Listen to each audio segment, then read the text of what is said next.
Hello and welcome. I am your educator Pankaj K.R. Saha. Today we will learn communication system.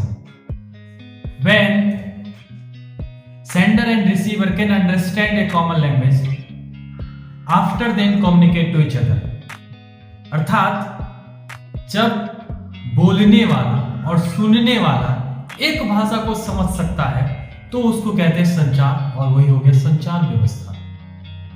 तो शुरुआत दौर में हम बात करते हैं कि संचार शुरुआत का कैसे हुआ। जब आदि मानव भाषा का आविष्कार नहीं किया था तो उस समय वो अपनी आवाज को सूचना का आदान प्रदान करने का एक माध्यम बना था। लेकिन जब मानव पर रैगिंग होना स्टार्ट हो गया तो उन्हें जरूरत हुआ कि भाषा का आविष्कार करें और अपनी एक कम्युनिटी बनाए, कम्युनिटी को कम्युनिकेट करें। तो उससे उन्होंने भाषा का आविष्कार किया और अपना एक अच्छी सी मजबूत कम्युनिटी बनाया और अगले से लड़ने के लिए। लेकिन ये भाषा, ये आवाज बहुत कम दूरी तक ही सीमित रहता था क्योंकि उसका वेग बहुत कम होता था।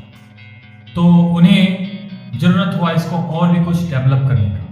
प्राचीन समय में जब लॉन्ग डिस्टेंस के लिए कम्युनिकेट करना होता था तो लोगों को लगा कि ये आवाज तो लॉन्ग डिस्टेंस तक जा नहीं सकता है, जिसके कारण उन्होंने मैसेंजर बनाया जो कि मैसेज को लेकर के एक जगह से दूसरी जगह तक जाता था और उन्हें मैसेज देता था।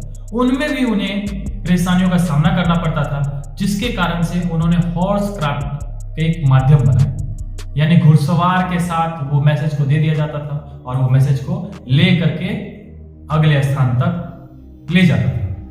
फिर इनसे भी नहीं हो पाया संतुष्ट तो ट्रेंड पिजन यानी कबूतर का प्रयोग किया गया था।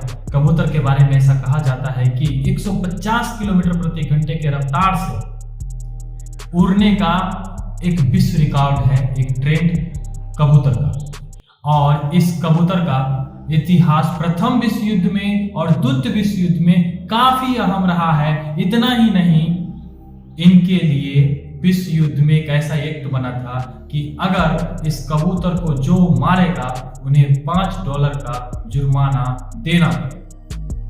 फिर लगातार समय धीरे धीरे बदलता गया, ये सब कम्युनिकेशन सिस्टम अपग्रेड होता चला गया, यानी जरूरत से ये जरूरी बनता चला गया।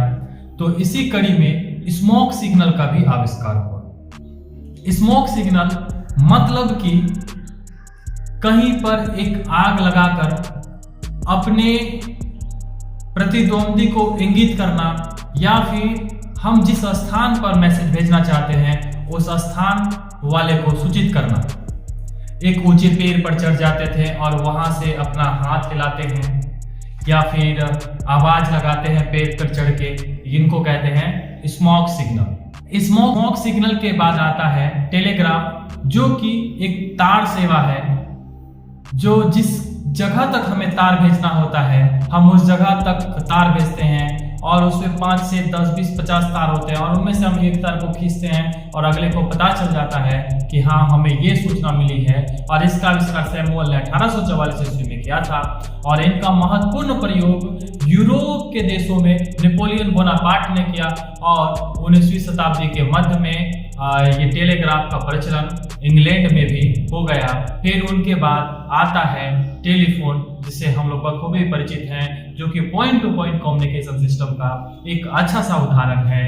फिर इसके बाद आता है रेडियो का आविष्कार होने के बाद इस पे उतनी सारी सुविधाएं नहीं थी जितनी सारी सुविधाएं मतलब कि हम लोग जिस प्रकार से परिचित हैं। तो जेसी बोस अपने देश के महान वैज्ञानिक आते हैं जो पॉइंट टू पॉइंट कम्युनिकेट करने का सुविधा रेडियो में देते हैं। फिर उनके बाद आता है टेलीविजन, जो कि हम सूचनाओं को सुन सकते हैं, साथ ही साथ अनुभव कर सकते हैं। और फिर उसके बाद आता है आज का इंटरनेट, यानी सबसे पहले ईमेल का आविष्कार होने के बाद हम वन टू वन कम्युनिकेट कर लेते थे इंटरनेट के सहारा, और आज हमारे हाथों में है मोबाइल। और मोबाइल से हम लोग किसी भी समय कहीं पर भी अच्छी प्रकार से कम्युनिकेट कर लेते हैं। हमें पता ही नहीं चला कि कम्युनिकेशन कब जरूरत से जरूरी बन गया। इतना ही नहीं, हम कम्युनिकेशन के जरिए से ही आप तक हम पहुंच रहे हैं। संचार के इतिहास को देखा और उनके बाद वर्तमान को भी देखा। अब हम लोग कम्युनिकेशन सिस्टम के एलिमेंट्स को जानेंगे, जैसे ट्रांसमीटर, कम्युनिकेशन चैनल और रिसीवर। अगले वीडियो में हम लोग इस टॉपिक पर डिस्कस करेंगे, और ये टॉपिक क्लास 12 फिजिक्स में इंपॉर्टेंट है। मिलते हैं अगले वीडियो में। Thank you.